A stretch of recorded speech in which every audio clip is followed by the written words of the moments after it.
My name is Nick Brand. I'm the Director of Corporate Programs at the Chicago Council on Global Affairs, and thank you all for joining us this evening. I'd like to take this opportunity to welcome George Fridman to the Chicago Council. I believe it's his first time here, so thank you so much for being with us. No place is really pacific for very long. I mean, neither the United States, we have constant wars, okay? Europe will, I suspect, not return to the 31 years, but it will return to humanity. They will have their wars, they will have their peace, they will live their lives. It will not be 100 million dead, but the idea of the European exceptionalism, I think, is the one suffering the first death. There will be conflict. There was conflict in Yugoslavia, and there's certainly conflict now in Ukraine. As to the relationship to the United States, we no longer have a relationship with Europe. We have a relationship with Romania, we have a relationship with France. There is no Europe to have a relationship with. Yes, the gentleman in the fourth row over here.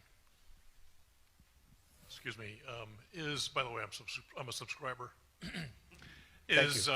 Is Islamic extremism really the major threat to the United States, and will it die on its own, or will it keep growing? It is a problem to the United States. It is not an existential threat.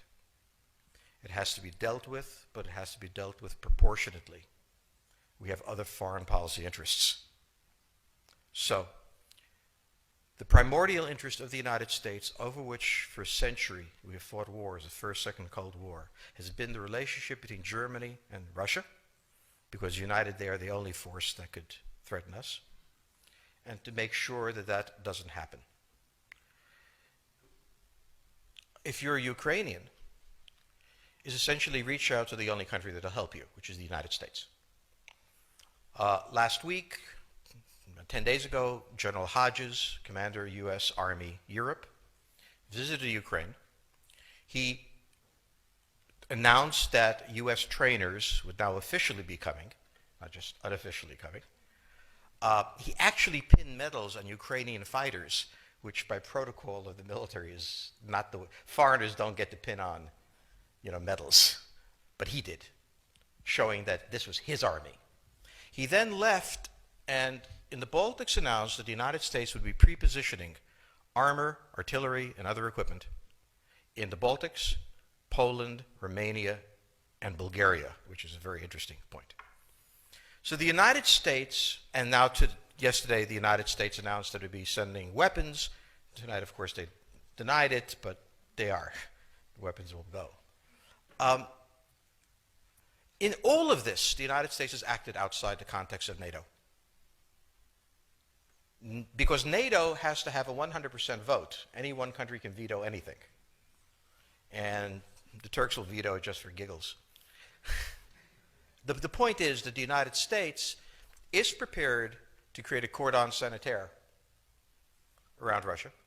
Russia knows it. Russia believes that the United States intends to break the Russian Federation. I think that, as Peter Lorre put it, we don't want to kill you, we just want to hurt you a little bit. Either way, we are back at the old game. And if you go ask a Pole or a Hungarian or a Romanian, they live in a totally different universe from a German. And they live in a totally different universe from a Spaniard. So there is no commonality in Europe. But if I were a Ukrainian, I would do exactly what they're doing. Try to draw the Americans in. All right, next question, please. The United States has a fundamental interest. It controls all the oceans of the world. No power has ever done that. Because of that, we get to invade people and they don't get to invade us. It's a very nice thing. Maintaining control of the sea and control of space is the foundation of our power. The best way to defeat an enemy fleet is to not let it be built. The way the British managed to make certain that no European power could build a fleet was to make sure the Europeans were at each other's throats. The policy that I would recommend is the one that Ronald Reagan adopted toward Iran and Iraq. He funded both sides so they would fight each other and not fight us. This was cynical. It was certainly not moral. It worked. And this is the point. The United States cannot occupy Eurasia. The moment the first boot sets the ground, the demographic differential is we are totally outnumbered. We can defeat an army. We cannot occupy Iraq. The idea that 130,000 men would occupy a country of 25 million, well, the ratio in New York of cops to citizens was greater than we had deployed in Iraq. So we don't have the ability to go across, but we do have the ability to, first, support various contending powers so they concentrate in themselves with political support, some economic support, military support, advisors, and in extremis, do what we did in Japan, in Vietnam, in Iraq, and in Afghanistan, spoiling attacks. The spoiling attack is not intended to defeat the enemy. It's intended to throw him off balance. What we did in each of these wars, in Afghanistan, for example, is we threw Al-Qaeda off balance. The problem we have, since we're young and stupid, is that having thrown them off balance, instead of saying, okay, job well done, let's go home, we said, well, that was easy. Why don't we build a democracy here? This was the moment of dementia that came in. The answer, therefore, is the United States cannot constantly be intervening throughout Eurasia. It must be selectively intervening and very rarely. That is the extreme moment. We cannot, as the first step, send American troops. And when we send American troops, we have to clearly understand what the mission is, limit it to that, and not develop all sorts of psychotic fantasies. So hopefully we've learned that this time. It takes a while for kids to learn lessons. But I think you're absolutely right. We cannot, as an empire, do that. Britain didn't occupy India.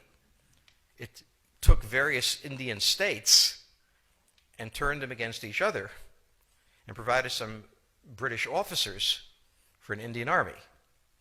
The Romans did not send vast armies out there. It placed kings like, various kings it created under the emperor, and those kings were responsible for maintaining the peace. Pontius Pilate was an example. So empires that are directly governed by the empire, like the Nazi Empire, fail. No one has that much power. You have to have a level of cleverness. However, our problem is not yet that. It is actually admitting that we have an empire. So we haven't even gotten to that point where we don't think we can kind of go home and it'll be over and done. And so we're not even ready for chapter 3 of the book. Next question, please. Yes, the gentleman right here in the fourth row.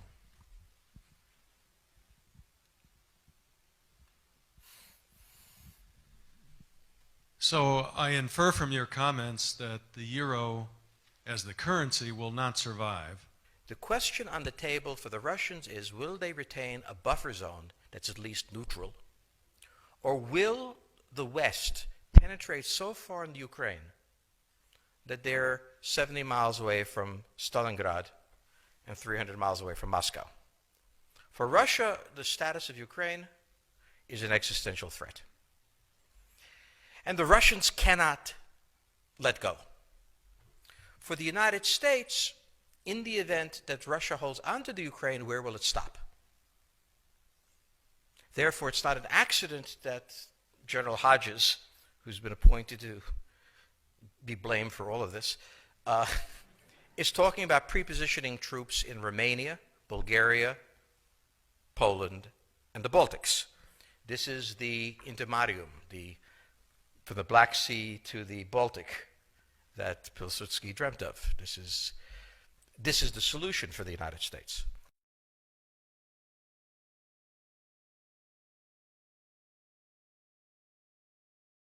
The issue to which we don't have the answer is, what will Germany do?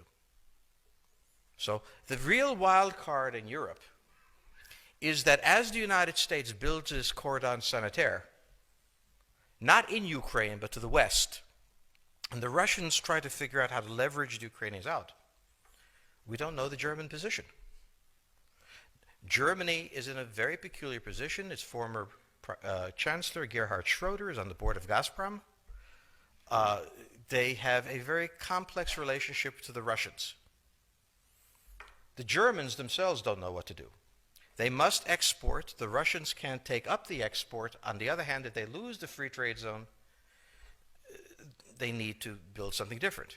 For the United States, the primordial fear is Russian capital, Russian technology, German technology and German capital, Russian natural resources, Russian manpower, as the only combination that has for centuries scared the hell out of the United States.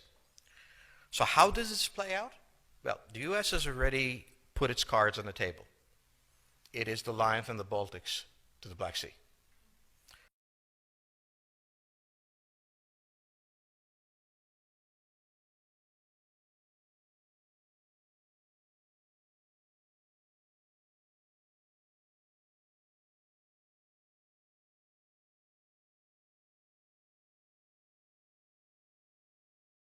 For the Russians, their cards have always been on the table.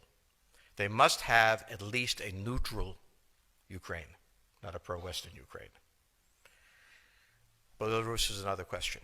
Now, whoever can tell me what the Germans are going to do is going to tell me about the next 20 years of history. But unfortunately, the Germans haven't made up their mind. And this is the problem of Germany always. Enormously economically powerful, geopolitically very fragile, and never quite knowing how to reconcile the two. Ever since 1871, this has been the German question, the question of Europe. Think about the German question, because now it's coming up again. That's the next question that we have to address. And we don't know how to address it. We don't know what they're going to do. And unfortunately, that's all we have time for this evening.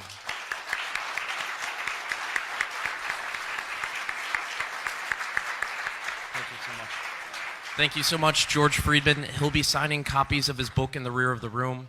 Thank you as well to the Chicago Club for co-sponsoring this evening. Good night.